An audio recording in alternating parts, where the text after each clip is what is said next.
If everybody could have their seats, we'll get started. Let me see if my, let me see if my, mail. So that's where it's gonna go. All right. Okay, we're going to get started. You guys ready? Good. All right. Well, good morning, everybody. Welcome to the joint Long Island Railroad Metro North Rail Committee. First time we're all together in person as a committee. Not everybody, but a good chunk of us. So good to see people in person again. We have a lot of folks joining us via our Zoom, and we welcome them as well. Today was the first time I took the train and subways since March of last year. You know, I've only been in the city a couple of times, and they were both midday meetings, and the train schedules didn't work out, and I had to drive both days. And telling you, the train is way better than driving. No disrespect to Danny, we just had bridges and tunnels. But I want to thank the men and women who got me here safely and on time. I was impressed. I was, from the train I took, which of course progressively got more crowded as we went more west. But I saw 99.9% mask compliance. I was scouting out. I was trying to find people not wearing a mask.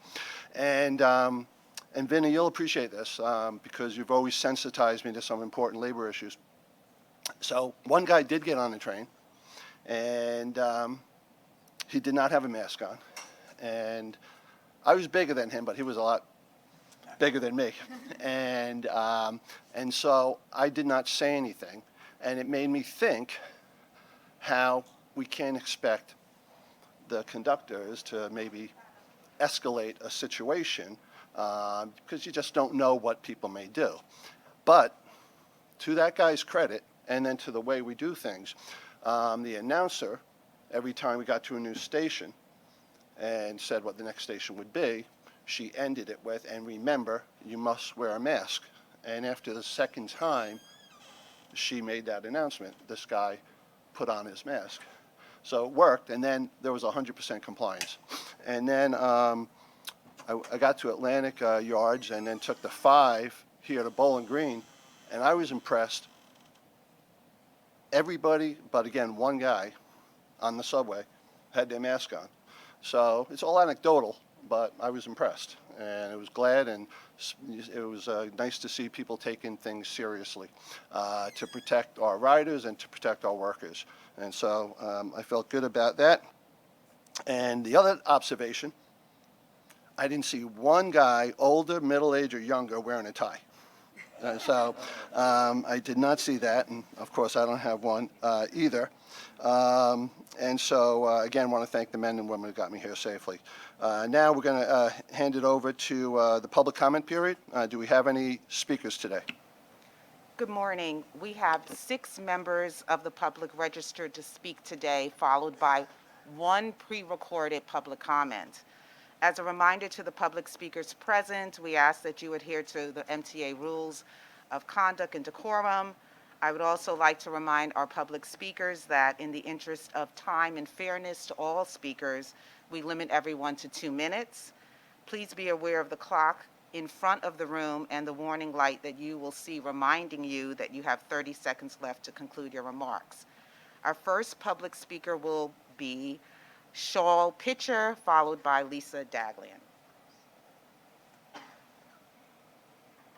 Good morning. My name is Shawl Pitcher, and I'm a research intern at Permanent Citizens Advisory to the MTA, PCAC. The PCAC's proposal for an expanded freedom ticket concept, which builds on Long Island Railroad's Atlantic Ticket Field Study, that has lowered commuter rail fares at 10 select Southeast Queens and Brooklyn stations, is needed now more than ever. The COVID-19 pandemic has changed travel dynamics and further highlighted the need for a more equitable transit system. It is also particularly important as the MTA seeks to get riders back on board now at the start of the new school year and as businesses, including the city and state, bring workers back to offices. First, an expanded freedom ticket would fill empty seats on trains. As of July, ridership is only up to 41% of pre-pandemic levels for Long Island Railroad and 39% for Metro North. Reducing fares with Freedom Ticket would help the MTA's bottom line by filling these available seats, from which the MTA is getting no money. Second, it would help continue the region's economic recovery. Reducing fares would allow people who cannot currently afford to use the railroad to use it and increase their access to job opportunities and therefore our region's economic recovery. Third, it would help account for the new work-from-home dynamic, with few people going to the office 5 days a week and more working from home at least a few days a week. According to the Partnership for New York City, 71% of employers plan to adopt a hybrid office schedule. In addition, the July financial plan projects that in 2025, the LIRR will only reach 86% of pre-pandemic levels, while Metro North will be at 76%. As such, there will still be empty seats on the railroad. The MTA could use this new capacity to tap into new ridership bases, including helping accommodate essential workers by lowering commuter rail fares and including transfers to allow them access to transit they might otherwise not be able to afford. The expanded Freedom Ticket proposal would not only help riders, but also help the MTA's budget while helping the region's economic recovery. The time to expand and improve Freedom Ticket is now. Thank you.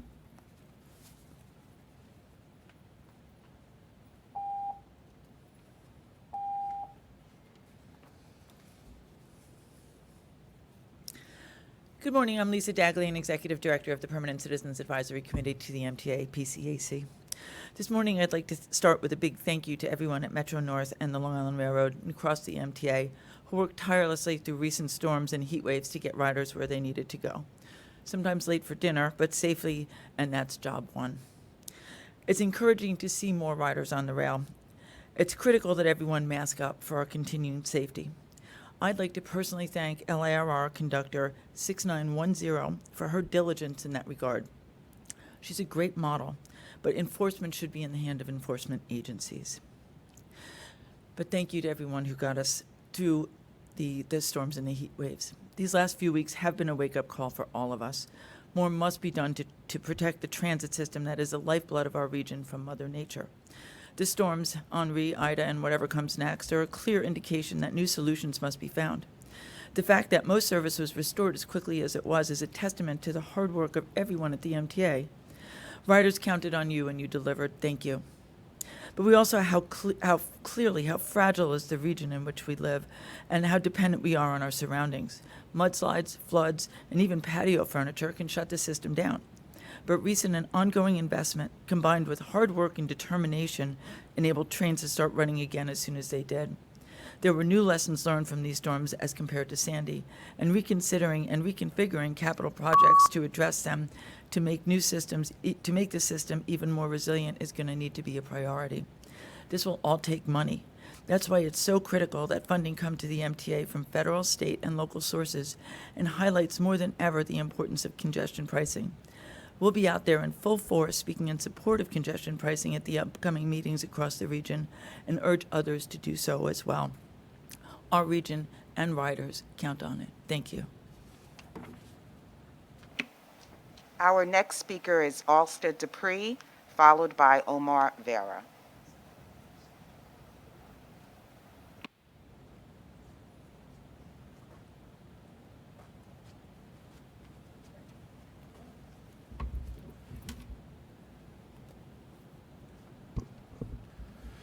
Good morning. Thank you, Chair Kevin, Law, and members. Alita Dupree, for the record. My pronouns are she and her. Always good to be back with you. I'm going to talk about railroad today. I got to enjoy the new Moynihan train hall when I got off of Amtrak. And 2 days later, I got to see Grand Central Terminal, the world's largest railroad station, a place I discovered things bigger than myself. And I always enjoy that place.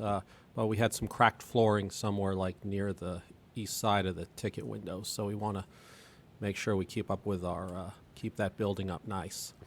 And I hope to ride some railroad soon, and I think it's important that we promote the e-tics, and I want to see what Omni is going to look like on the railroads. I'm having trouble imagining how we do Omni with 67 tracks in Grand Central, so I hope to see the schematics and drawings of it soon.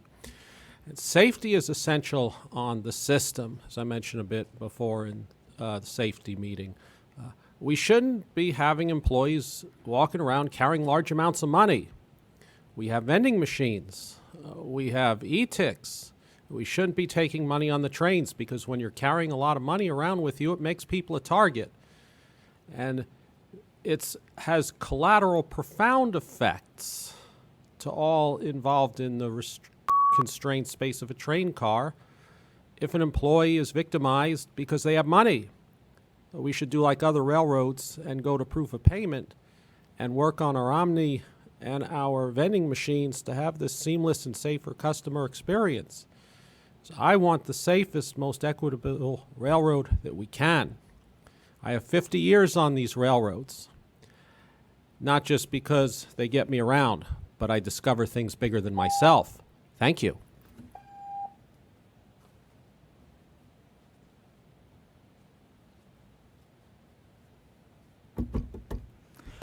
Good morning, Joint Railroad Committee.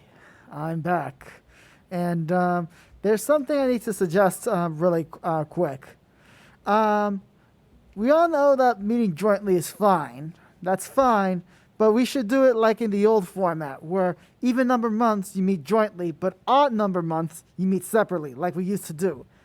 So Metro North usually met before LIRR. All right, that's fine. But like I said, in the past, it was so much more efficient because 1 month you meet separately and then another month you meet jointly. Just because I'm a little bit more used to that. But in any case, thanks for the swift recovery from the storms that we just witnessed a couple weeks ago. Remember, we're in New York and we got to keep things moving. No stops. And so, yes. Oh, and I'm looking forward to one day where an Atlantic ticket gets extended across both railroad systems and within the entire city. In any case, thanks a lot, and I'll see you all later. Our next speaker is Jason Anthony, followed by Murray Bowden.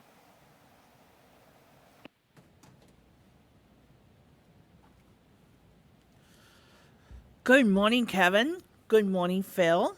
Good morning, Kathy. And good morning, Lawrence. It's a good day to bring up discounts. My home station happens to be Atlanta Terminal, Brooklyn. I have the freedom to enjoy Atlanta ticket.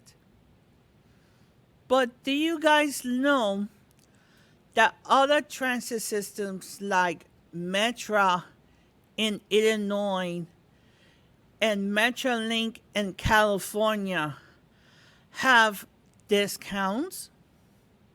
Metra, because of COVID-19, they have a $10 unlimited ride for a whole day.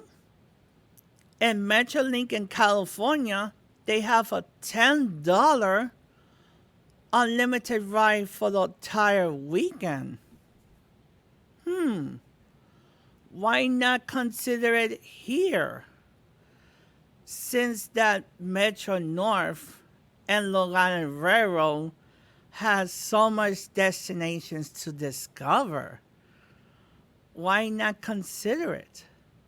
Since that the ridership is so low and we are recovering from COVID, why not? Why not think outside of the box? New Jersey Transit Rail Operations, Inc. has a 20% discount. Why not use that offer? We should have an Atlanta ticket permanent. Why not use it? I'll see you guys in transit. That concludes the speakers. Oh, I'm sorry. Yeah. Last but not least, Murray Bowden.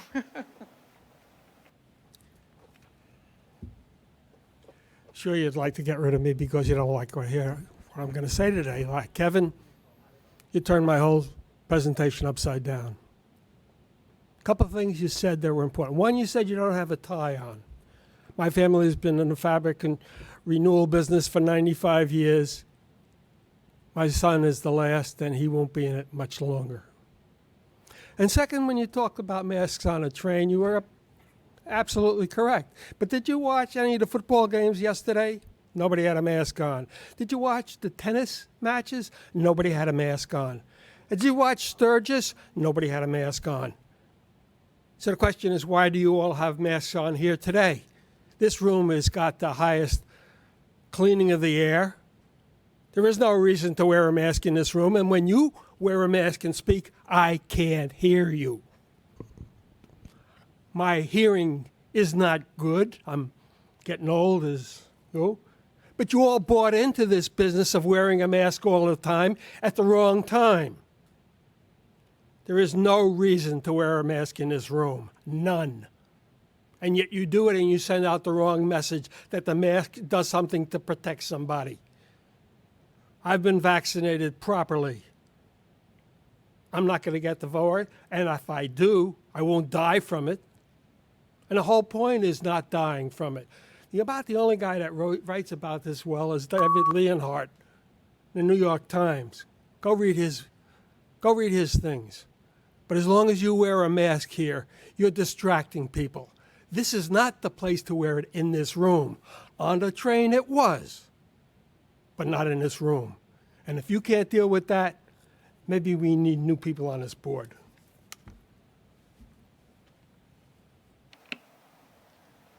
That actually concludes our public speakers who are present.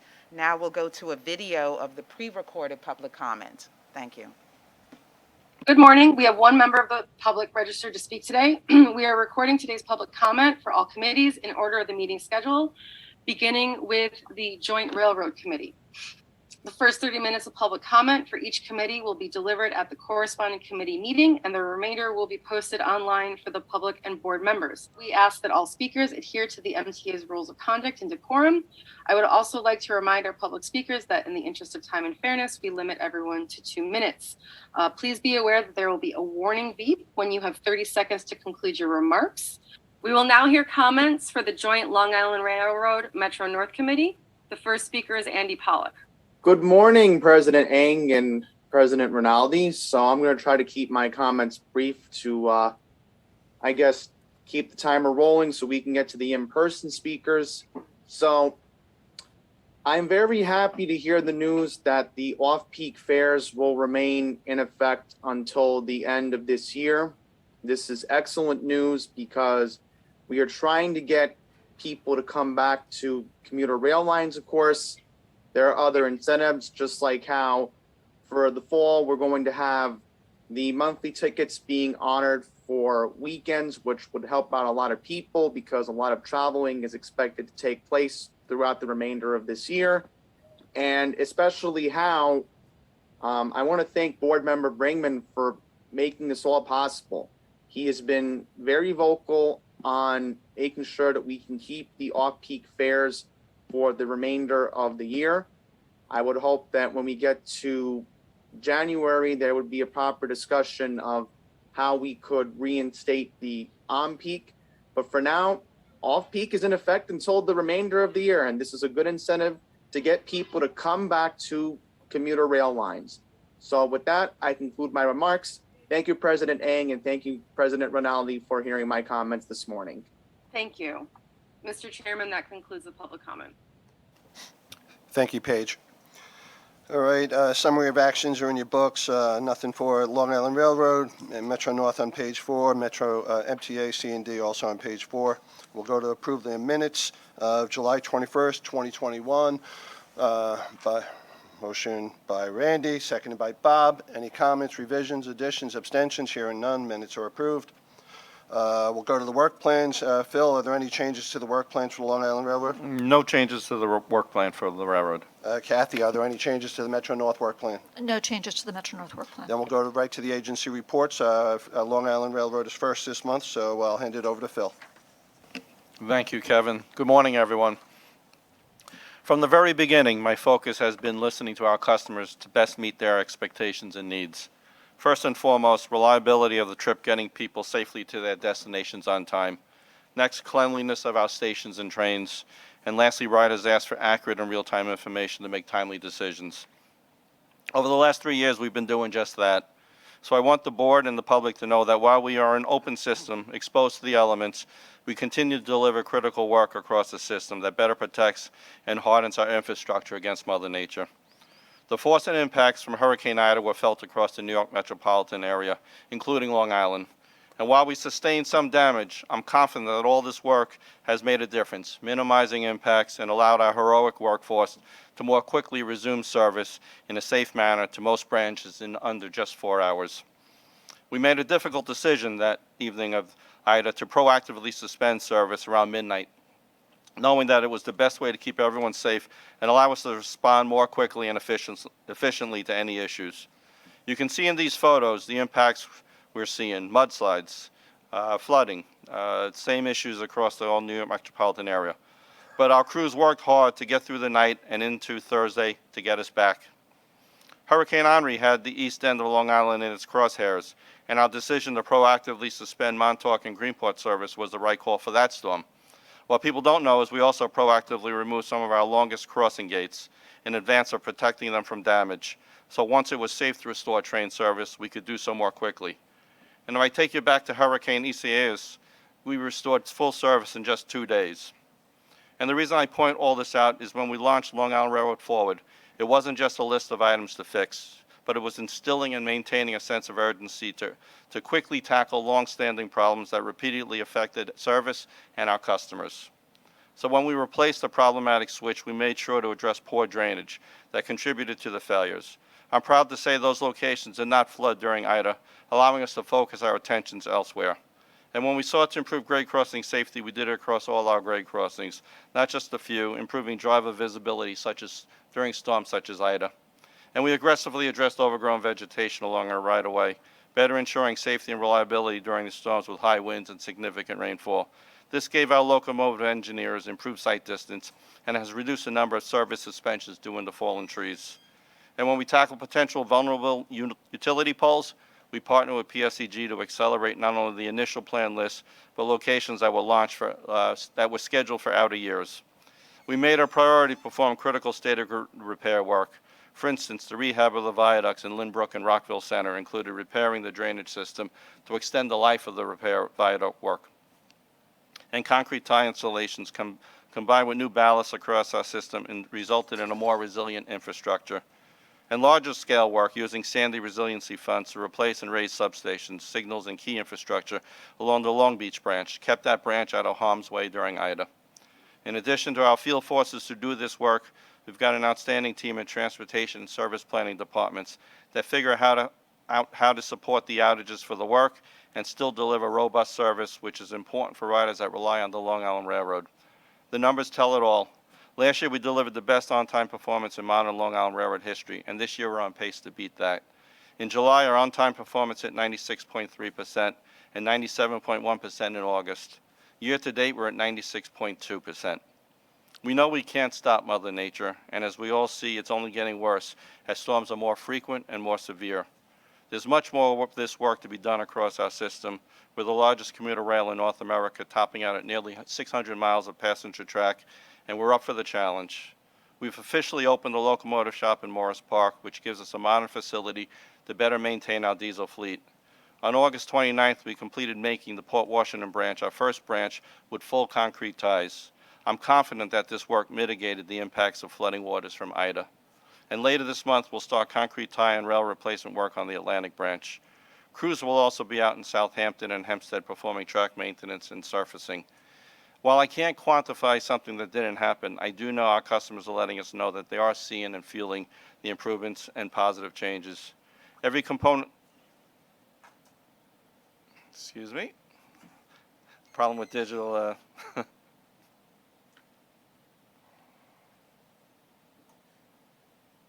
every component that we have made has made us more resilient, reduces the likelihood of a failure during normal times and during storm events. That's immeasurable, as it allows us to pre-position our limited staff and equipment in a manner that helps us to keep everyone safer, keep service running, and when necessary, respond more quickly to protect or restore service. Understanding that storm events can change rapidly, real-time and accurate information is essential for our riders, We remain committed to robust customer communication, including our industry-leading Long Island Railroad Train Time app to provide real-time information and live chat for our customers via text with a live Long Island Railroad employee in our customer call centers. Our station and car maintainers continue with unprecedented cleaning and sanitization efforts in our ongoing battle against the pandemic, and the HVAC in our cars exceed requirements placed on occupied building facilities, continuously mixing fresh air with filtered air, fully exchanging the air 12 times an hour. And we're excited to see our ridership numbers continue to exceed projections, and I truly believe we'll keep seeing the numbers rise. While monthly commutation has remained consistent for much of the pandemic, as expected, we finally saw a 3% jump in monthly ticket purchases. And although a small sample size, weekday ridership after Labor Day also increased several percentage points to 48% last Thursday and 50% of pre-pandemic levels on Friday. And weekend ridership remains robust, hitting 82% of pre-pandemic this past Sunday. Ridership was growing at modern-day records before the pandemic. Growth was happening with significant off-peak and weekend increases, or what we call non-commutation. To help our efforts in getting customers back to the railroad, we've relaunched several popular initiatives that were suspended last year during the height of the pandemic, including the South Fork Commuter Connection. Long Island Railroad Getaway packages, which proved hugely popular again this summer with the addition of new packages like our brewery tours to complete special edition Long Island Railroad themed beers.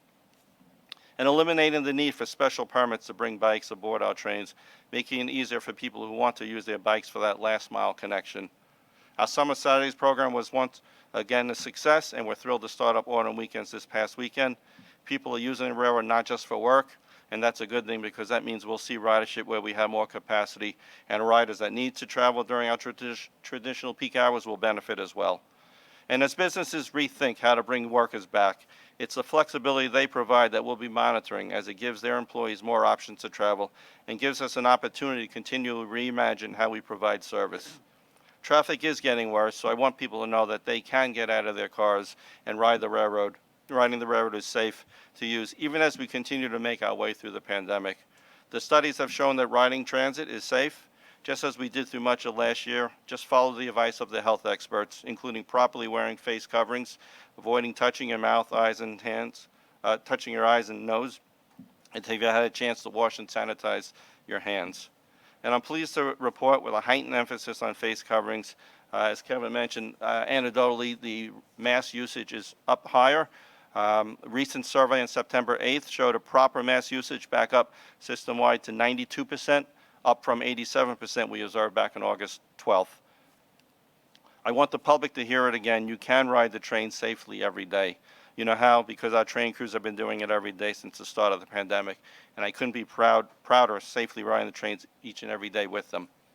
Big thanks to our MTA PD and police explorers who, along with our stations and track teams from corporate safety, were handing out these new "We've Got You Covered" masks at Ronkonkoma, Bethpage stations last week. These efforts go a long way to keep everyone safe. I'm so proud to be leading this agency of nearly 7,000 hardworking employees, represented and management alike, who truly give their all to work every day. I'm grateful for their expertise and for the public service to the customers we serve. It's because of them we have come as far as we have in the past 3 years, and I have full confidence that we'll just keep getting better and better. Thank you. I'll take any questions. Thanks, Phil. Great to see that we're hitting 50%. Curious, a lot of people don't realize that a lot of New York City residents work on Long Island and meet unmet labor needs there. And I'm just wondering, do we break it down with reverse commuters, those coming out to the island, and are those numbers on the rebound as well?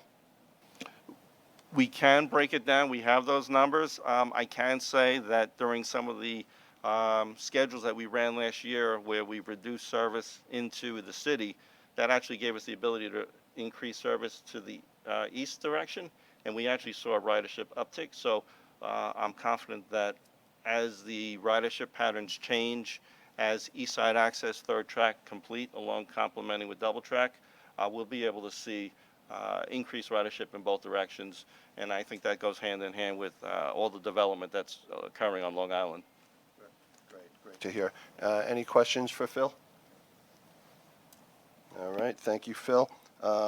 We'll have the Long Island Railroad Safety Report. Is Lori here? Yep. Hi, Lori. Good morning, everyone. Our safety report can be found on page 31 in your book, and we're reporting on our safety performance through July of this year. A few things before I give the numbers. I wanted to extend my deepest congratulations to Chris Ann Fabio, Karen Gale, and Linda Katz from our TRAX Community Relations team, tipping our hats to the success of MetroMan and Metro North. We submitted a grant to enhance our school safety contest, and we're going to have young people create our own Operation Safety superhero. So we're looking forward to that initiative as we roll out in the fall. Second thing I'd like to do is invite all of you to join us for Rail Safety Week, which is the week of September 20th.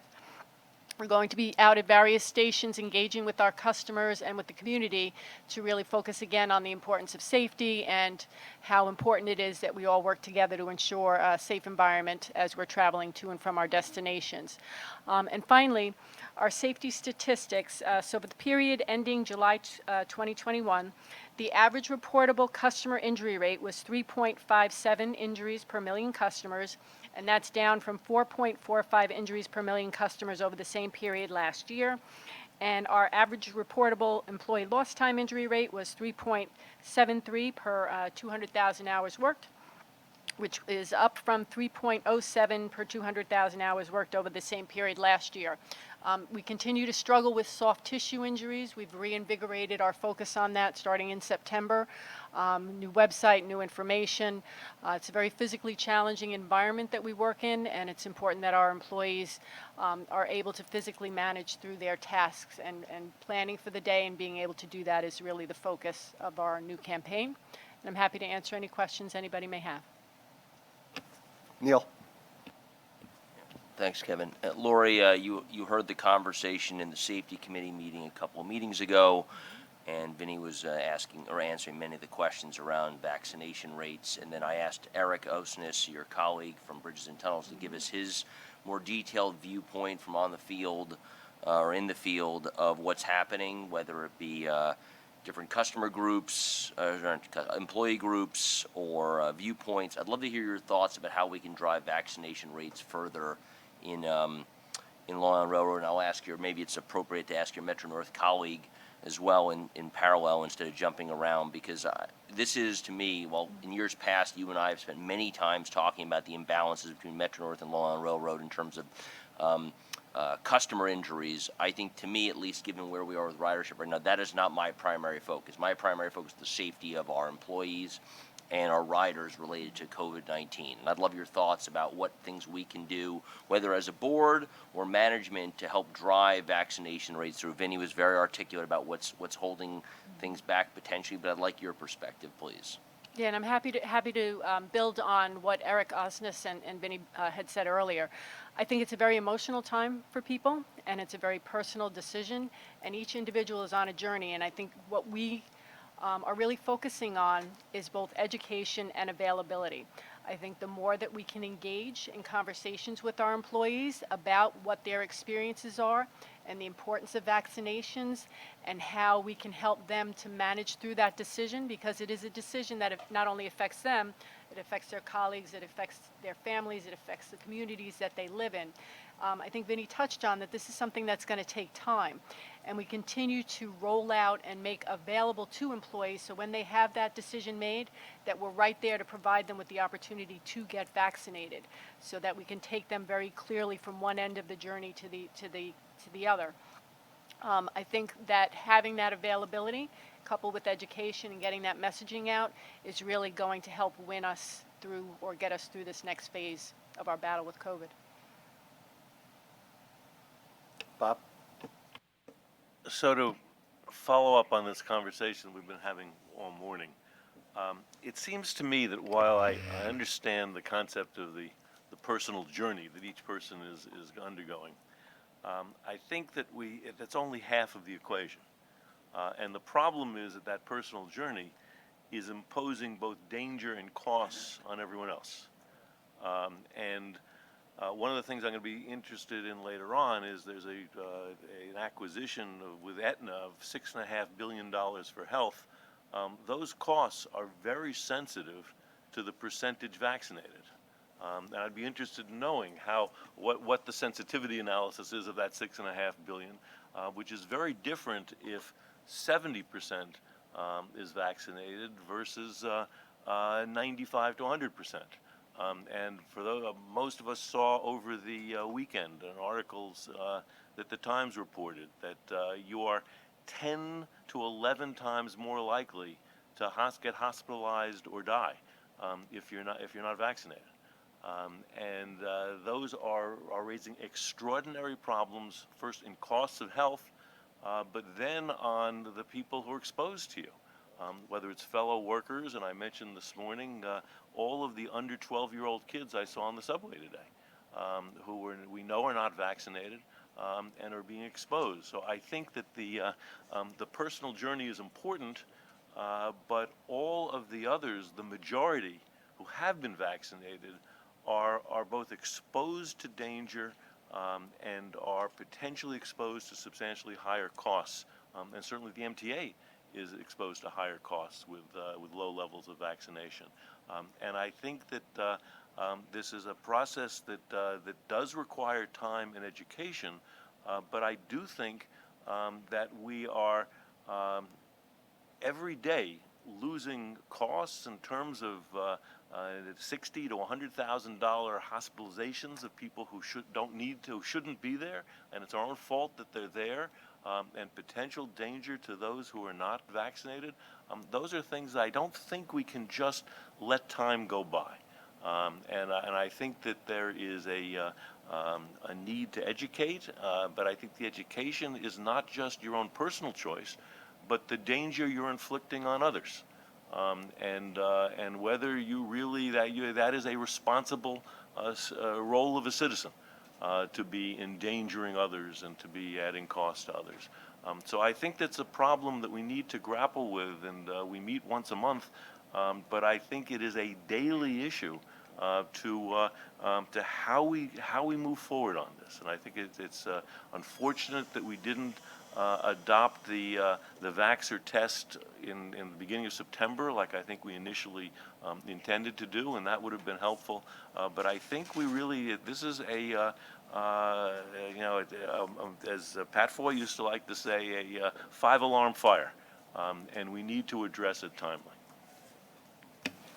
And if I could just comment, as I said, it's a very emotional time, and your points are very well taken, because I think the more that we can arm people with the facts, and as we have these opportunities, now with this vaccine test mandate, and it's going to be October 12th, it provides opportunities to refocus the conversation, refocus the attention, and hopefully bring folks over from where they are now to where we would hope that they will be, so that we can protect the community and the people that we serve.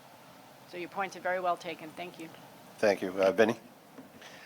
I just want to repeat what I said in the earlier meeting for this committee record, to please just allow us to let this vaccination or test program come full circle, and let's see what happens in the middle of October. And again, everyone that can help on this committee as well, to make sure that there are plenty of locations available for vaccinations, tests, however people choose to go this route, and give it the opportunity. Because if we move too quickly on continued pressure to control how people think, it could backfire on us. So just the same thing again. Just one thing I want to say, Vinny. Yep. I really do ask you as a parent, for you and Anthony, to focus your efforts on convincing those who are facing consumers, facing our customers, those who are walking up and down the platforms collecting tickets, please, if we have to have a focus, at least in my ask, my 15-year-old sitting there,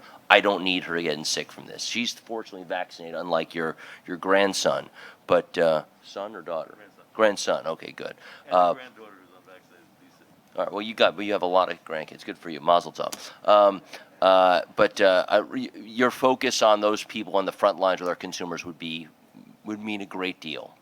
Thank you. Neil, absolutely. We will continue. We've led by example. So I don't want anyone to mistake my position on it. It's just that we have a large membership, and we also have to think for the future to make sure that we keep our employees rights protected to the best of our ability, and to keep them working here. Because if we give them, ultimatums, not everybody on this our properties make a tremendous amount of money, where some of them may go elsewhere if you make them do. That's all I'm saying. Just let the process, but you have our commitment, Anthony's commitment. We have led by example, and will continue to encourage frontline people to do what may be best.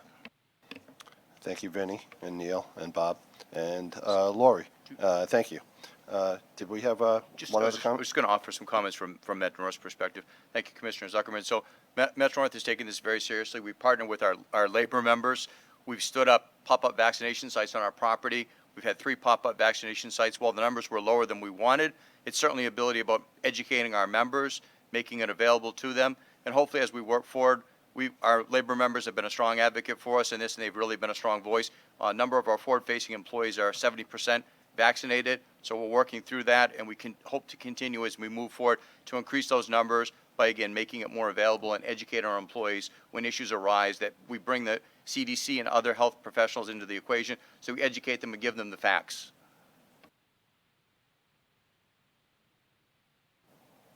Hearing no other questions, we'll now move to the Metro North report. Kathy. Thank you, Commissioner Law. Good morning. My report this month will focus on 2 key areas: service delivery and our efforts preparing for and responding to the recent storm events, and then second, our ridership trends and the current initiatives that are underway as we welcome back more riders.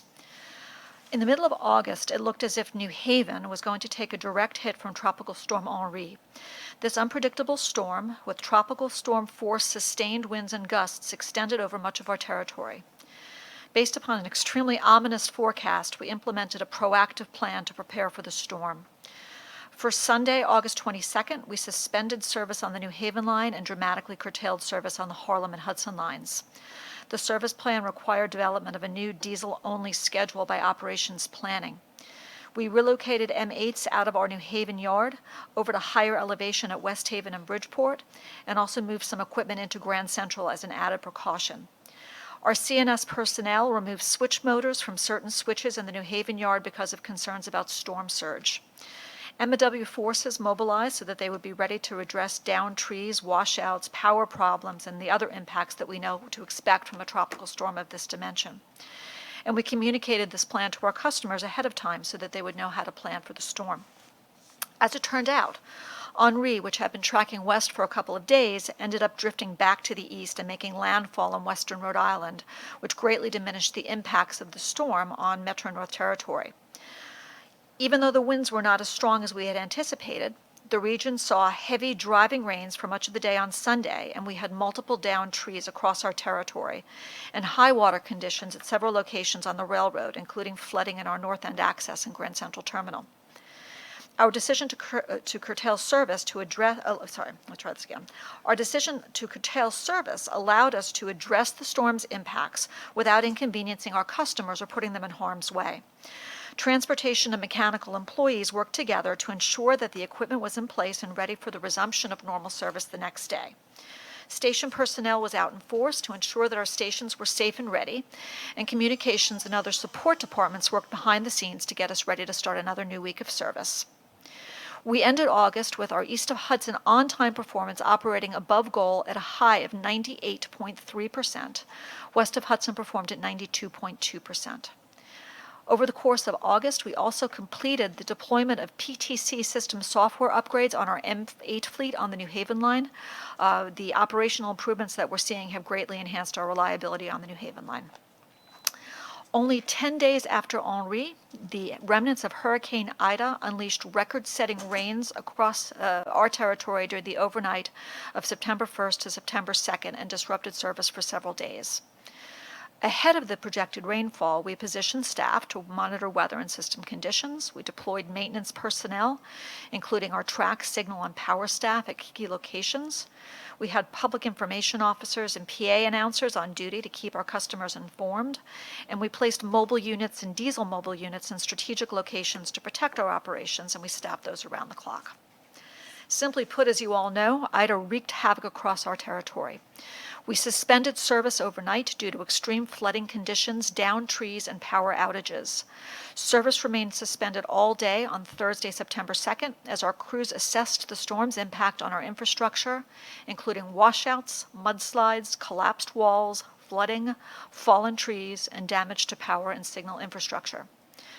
Metro North crews worked early Thursday morning and throughout the day on Thursday to clear flooding and mudslide conditions, remove downed trees and debris across all 3 of our east of Hudson lines.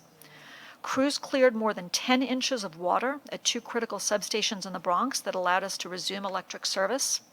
On the Harlem line, we eliminated high water conditions along the line, in addition to clearing debris from a collapsed wall at the Williamsbridge station in the Bronx.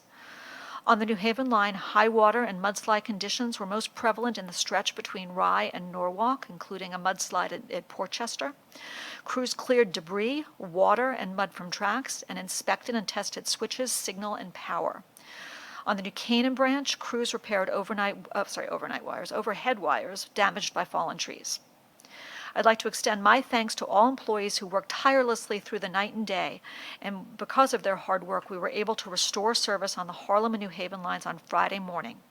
Service resumed on the Port Jervis line on Friday morning after our crews removed almost 20 fallen trees.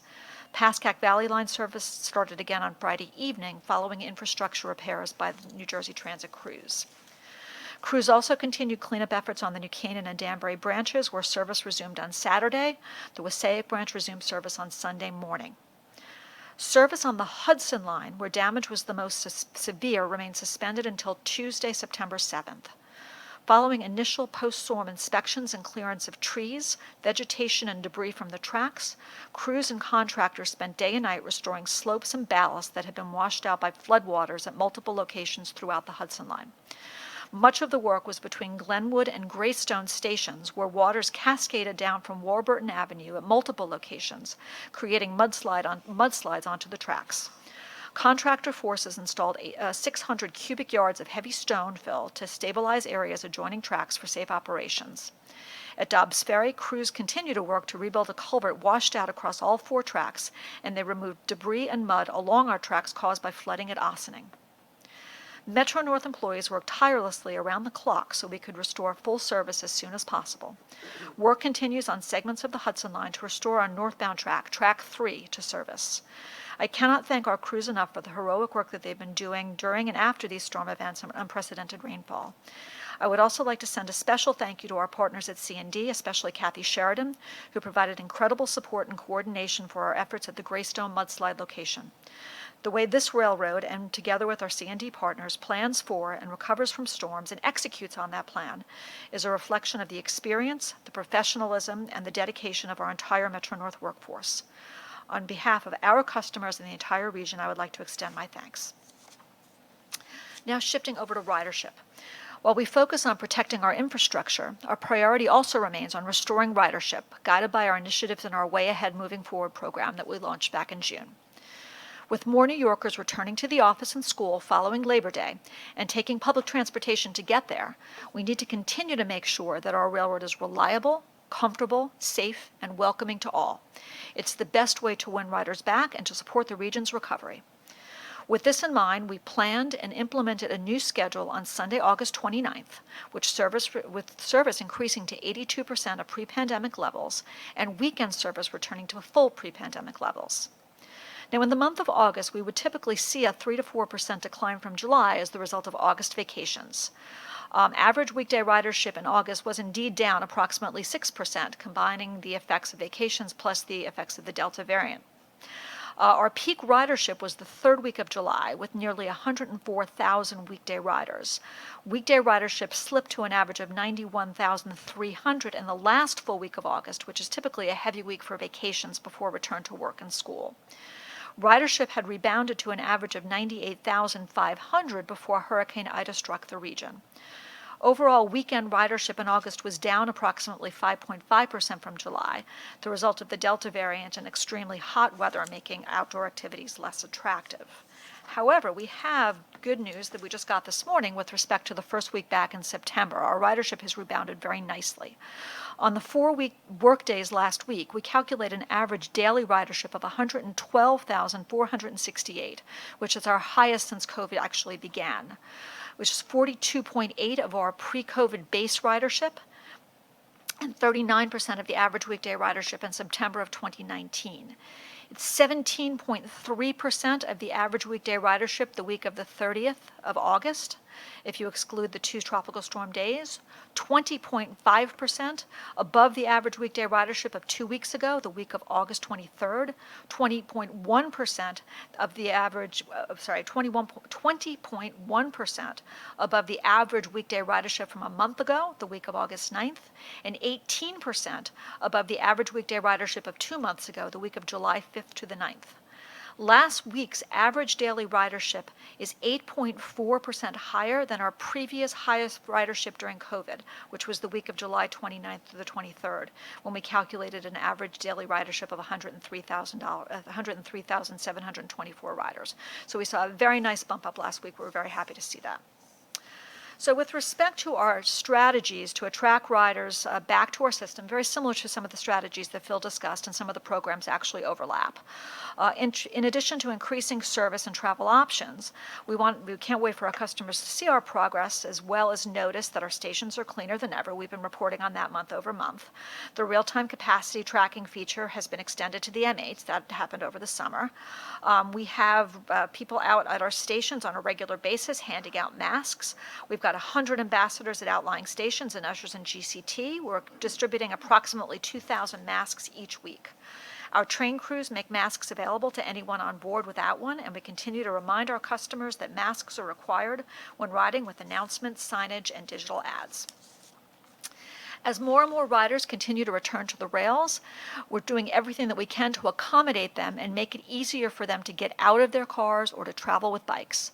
With this in mind, last month I joined acting MTA Chair and CEO Jano Lieber and board member Michael Fleischer for the opening of the new almost 600-space parking garage at Harrison Station on the New Haven line.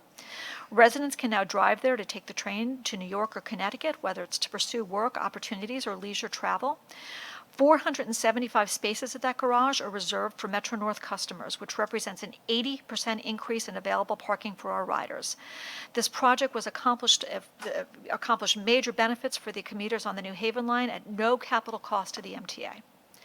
Thanks to construction and development, our customers will find parking rehabilitation work recently completed at Cold Spring, and improvements continue at the Beacon River Lot and New Hamburg Station.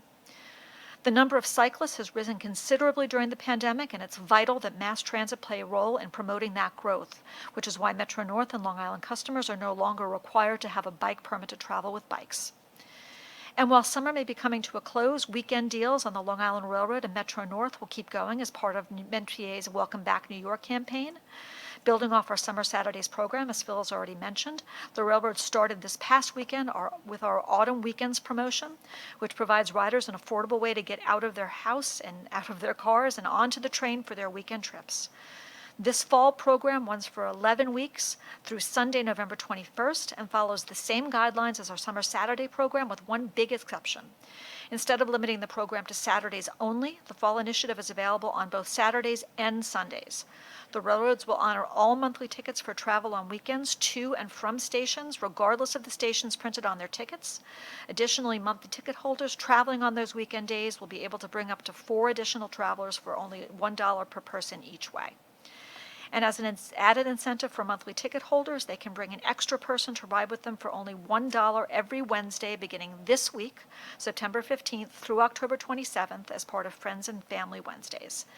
In addition, as already discussed, off-peak fares on the Long Island and on Metro North will remain in effect through the end of this year, so that customers using single ride trips or 10-trip tickets can benefit from savings up to nearly 40% off the normal price, depending on the distance traveled.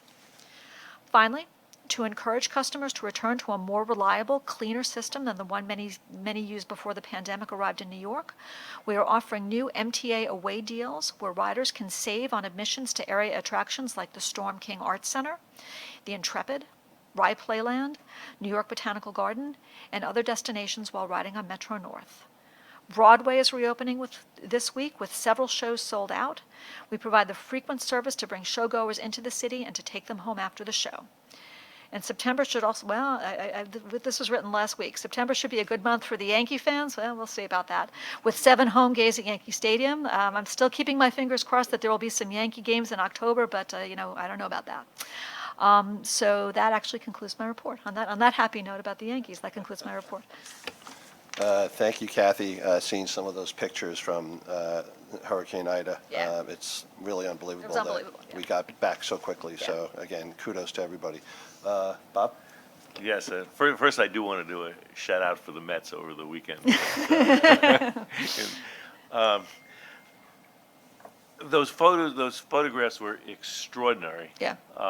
In terms of, in creates two thoughts in mind. First, the unbelievable effort of the workforce to clear those trees and that flooding.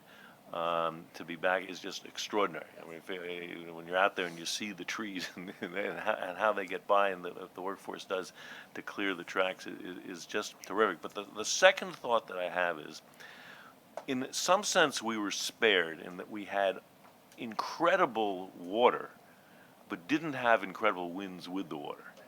And it seems to me it is only, since we're getting 100-year storms every 100 days, it is only a matter of time until we get the water and the winds.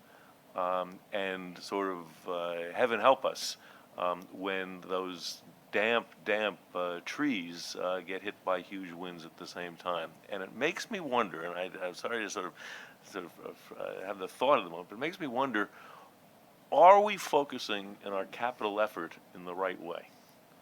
And do we need to rethink how we're spending mass sums of dollars, given that mass water and wind are going to be part of our future? And I just sort of, I think we ought to be thinking about whether or not we ought to be, we now know that climate change is here. It was always a theoretical until this year, I think, for us in the New York area. But it's here. I mean, the fires of the West, we now have the equivalent of that. And what do we do about it? And I do think as an MTA board and as MTA, we need to come together to think of whether we need to reassess where we're going. Yeah, no, I could not agree with you more, and we've already actually started that planning effort to think about what capital investments might be appropriate given some of the concerns that we saw during Ida. The one thing that I would say about your observation about wind, whenever we hear about a storm coming at Metro North, we think about trees. That's a big issue for us, and we've invested quite a lot over the course of the last several years with respect to our tree cutting program, cutting danger trees, but also cutting trees that we think, have the likelihood of interfering with service. This has been a special area of focus on the New Haven line where we have the catenary wire. So we've been very, very focused on tree removal over the course of the last several years, and I think that those investments have been very helpful. The other thing that I would sort of touch upon, and Phil touched upon it in his remarks, we learned a bit from Sandy, and we had some Sandy projects, with respect to elevating substations, and those investments have paid dividends. And I think, to your point, we're going to need to focus more based upon what we saw from this storm in terms of, this storm was not water coming up from the river. This storm was water coming down from the hill. And what do we need to do to be able to reinforce our infrastructure to be able to guard against those kinds of threats? I absolutely agree with you. Randy? You stole part of my thunder. First, I want to thank the crews for being out there on both railroads and, of course, the subways for getting everything back. But, yeah, I'm glad you mentioned about there's an ongoing process to continue cutting back trees because it is important. Thank you. Okay, not hearing any more questions. We'll go to the Metro North Safety Report. Thank you. Before I give my safety report, I just wanted to wish Long Island Railroad good luck with their mascot, their safety mascot. Metro Man has been a big success on Metro North. A lot of people appreciate when he's there. The kids really look forward to him, so I wish you well with your role of your mascot. I hope it's as big a success as Metro Man is. And also I want to touch on our Rail Safety Focus Week, which is from September 20th to 26th. We have a number of events scheduled, so if you see us out there, please feel free to stop up and take some of our brochures, talk to our members. We're going to be covering a number of different territories. And Metro North has we do a rail safety Focus Week at Metro North. We do Safety Focus Week, which was postponed due to the storms. That's going to be the week of September 27th, where we have a number of safety topics we'll be speaking to our employees about. Now turning to the safety book, in page 34 to 39 in the book, our safety statistics are FRA reportable customer accident rate per million customers is 1.39, which is a 4.9% decrease from the previous month. Our FRA reportable lost time injuries is 1.98, which is a 3.4% decrease from the previous month. We've had no FRA train crossings, no mainline derailments, and no FRA reportable train incidents. Our trainings have been very successful during the previous period. Looking at the last one, which is our TRACS program, we trained 14,874, which a big portion of that was from ILCAD. And all of our trains are now fully equipped with cameras, 100% inward cameras and outward, and all of our passengers. And that's the report for Metro North. Are there any questions? Any questions? Nope. Clyde, thank you very much.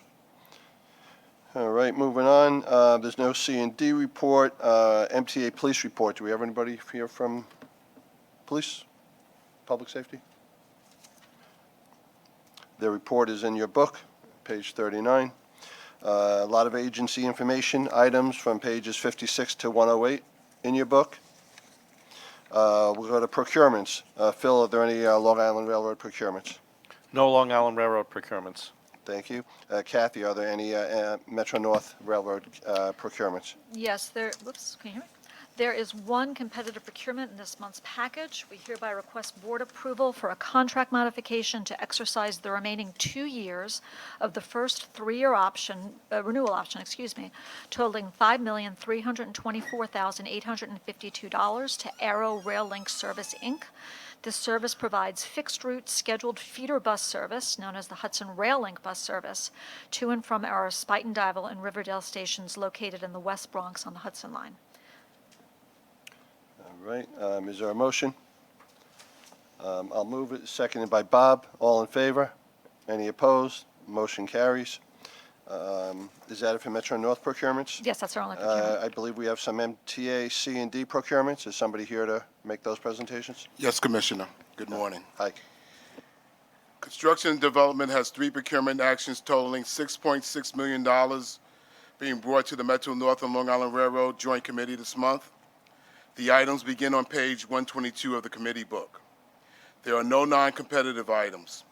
There is one competitive item that requests approval to award a modification to the Traction Power Systems Package 4 contract for the East Side Access Project to EJ Electric Installation Company in the amount of $2.25 million to adjust contract milestones, resolve impact costs, and direct the contractor to provide for acceleration of work necessary to ensure timely commencement of East Side Access revenue service. This amount includes an acceleration payment of $442,500 if the contractor achieves certain milestones.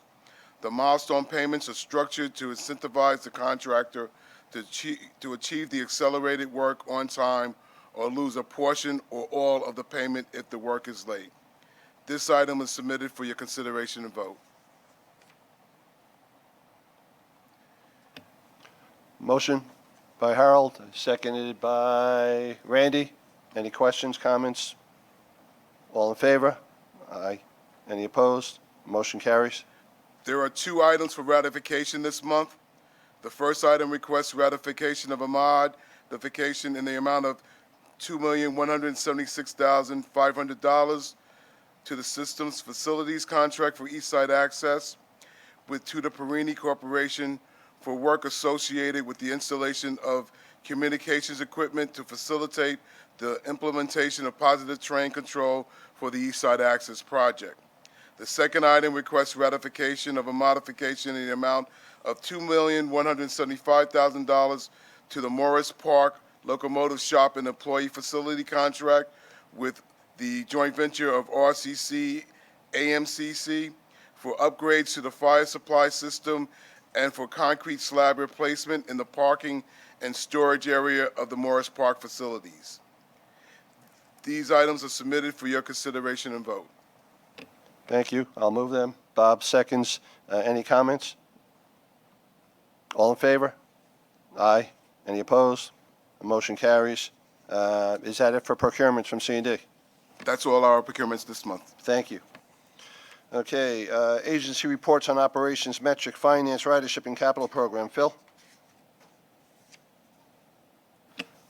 Kevin, everything's in the book. I did touch on the operations report a little bit in my remarks. If there's any questions, I can answer them. Great. Is that the same for Metro North, Kathy? Great.